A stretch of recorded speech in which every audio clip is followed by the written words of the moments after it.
আগে বাংলাদেশ। আবার বলি, করব কাজ সবার আগে বাংলাদেশ ইনশাআল্লাহ।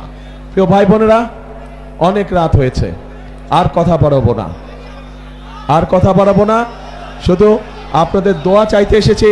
দোয়া করবেন আপনাদের উপস্থিত প্রত্যেকটি মানুষ এবং আপনাদের মাধ্যমে সমগ্র বগুড়া জেলার প্রত্যেকটি ইউনিয়ন, প্রত্যেকটি গ্রাম, প্রত্যেকটি উপজেলা, প্রত্যেকটি পৌরসভার প্রত্যেকটি মানুষের কাছে আমি দোয়া চাই, যাতে আপনারা বগুড়ার প্রত্যেকটি মানুষ আমাকে, আপনাদের এই সন্তান তারেক রহমানকে নিয়ে যাতে আপনারা গর্ব করতে পারেন, সেই দোয়া আমাকে করবেন।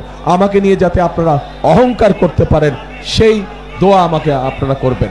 আপনাদের কাছে এই দোয়া চেয়ে নিয়ে আজকে আমি শেষ করছি বক্তব্য। আল্লাহ হাফেজ। বাংলাদেশ জিন্দাবাদ, বাংলাদেশ জাতীয়তাবাদী দল জিন্দাবাদ। আসসালামু আলাইকুম। আসসালামু আলাইকুম।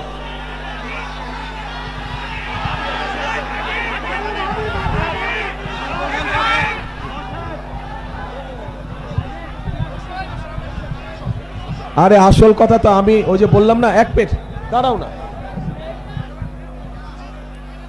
আপনাদের সাথে ওই যে প্রথমে বললাম না যে আমি নিজে ইমোশনাল হয়ে গেছি, তো ইমোশনাল হয়ে কথা বলতে বলতে আসল কাজটা ভুলেই গিয়েছি।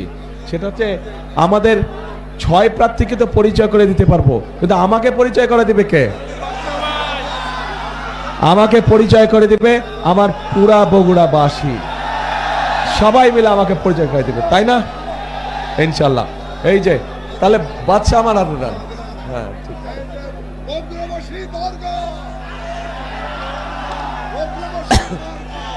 প্রিয় ভাই বোনেরা, এই যে এই 6 জনকে এবং ওনাদের সাথে আমিও আপনাদের সামনে দাঁড়িয়েছে, ইনশাল্লাহ 12 তারিখে এই ধানের শীষ, যা বগুড়ার গর্ব, এই ধানের শীষকে ইনশাল্লাহ বগুড়ার মানুষ যে কোনো সময় থেকে সবচেয়ে বেশি সম্মানের সাথে ইনশাল্লাহ বিজয় করে নিয়ে আসবে ইনশাল্লাহ।